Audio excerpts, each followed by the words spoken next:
There are a couple of names that always represent quality, like Rolls-Royce, Ferrari, Tiffany, Cartier. In Hollywood, one name that's always been pure gold in the box office is that of my old buddy, one of the original superstars, Mr. James Stewart.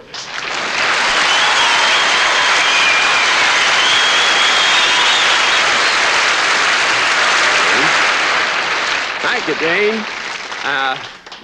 George Burns and I go back together a long time. We were both at MGM Studio at the same time in 1938.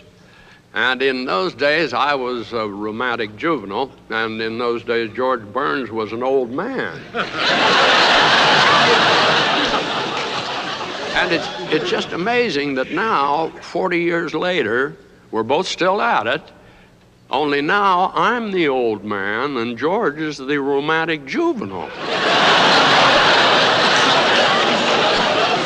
When we first met in 1935, I was trying to make it on Broadway. And George was like a father to me. He gave me my first professional advice. He said, "You'll never make it in show business, kid. You've got no gimmick." And then he offered to sell me his old vaudeville act. And he said he'd even throw in his special tuxedo.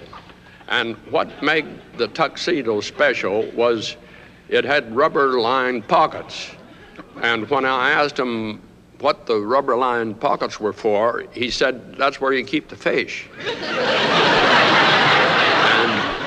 I wondered why I'd want to keep fish in my pockets. And he said, "Listen, kiddo, when you're working with a seal, you've got to slip him a fish every once in a while to keep him happy."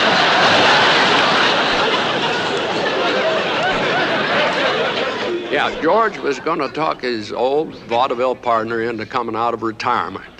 "Sharky the Seal," he said. "You and Sharky, you're just going to make a wonderful, wonderful comedy team. Sharky plays the musical horns, Harold plays the drums." And I said, "Harold?" He said, "Yeah, that's the chimpanzee."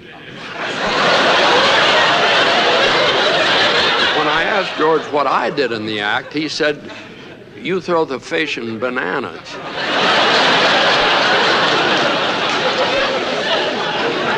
Anyway, George wouldn't give up on me. He said, "Listen, kiddo, I'll get you a lead in a movie that will win the Academy Award. But it calls for a virile he-man and looks good without an undershirt. So go down to the gym and build yourself up, and I'll recommend you to the director." Well, he was right. 5 months after I started working out at the gym, the picture did win an Academy Award for Clark Gable. It was called It Happened One Night. And when I asked Clark how he got the role, he said George Burns recommended me. The next time I saw George was in 1946.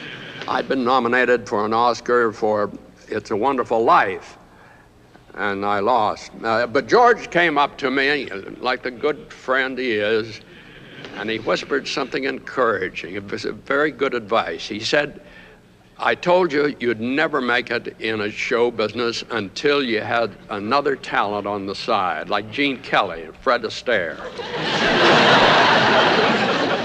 So George, who used to be a hoofer, tried teaching me one of his dances, Ball and the Jack. And he said, "First you put your two knees close up tight," and I did. And then I said, "What next, George?" And he said, "I don't know. At my age, when I take them apart, I fall down."